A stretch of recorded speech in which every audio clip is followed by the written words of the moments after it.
Hi people of the Philippines, I am Nika Sagina from the Liwangan Carmen Cotabato and the daughter of Almirante Salsa Credo and Chinit Sanguina Credo.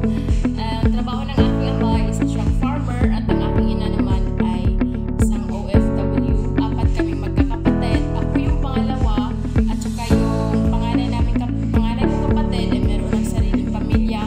At yung pangatlo kong kapatid naman ay nag-aaral siya ngayon sa Southern Christian College at yung bunso kong kapatid naman ay siya ay nag-aaral ngayon sa Kimagaong National High School, grade 10 at graduate ako sa Kibuntungan National High School at ngayon ay nag-enroll ako sa Southern Christian College first year.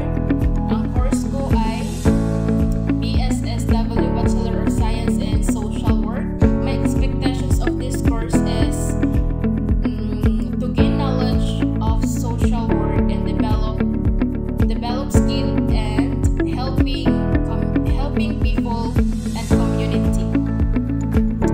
Ang goal ko ay mapauwi ko ng aking ina na nasa ibang bansa at saka gamit ang patient, hard work, and dedications is ma-achieve ko yung goal na iyon.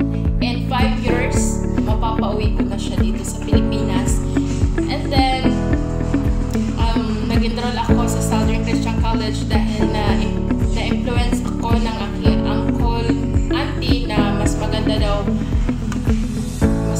mag-aral sa Southern Christian College dahil sila rin ay graduate sila sa Southern Christian College dito sa Midsayap.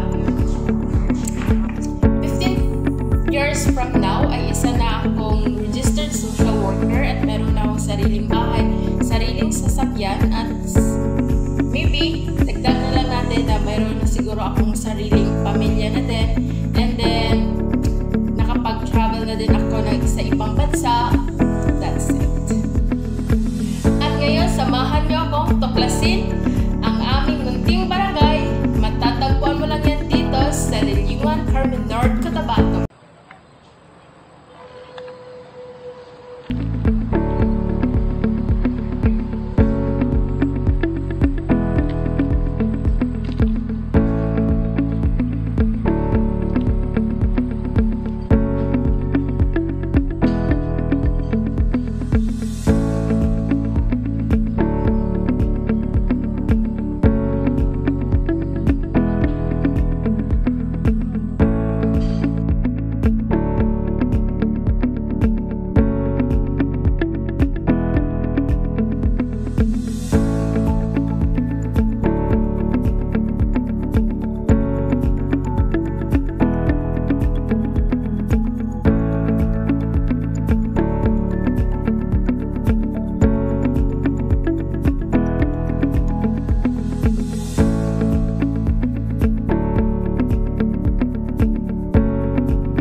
Dito nagtatapos ang aking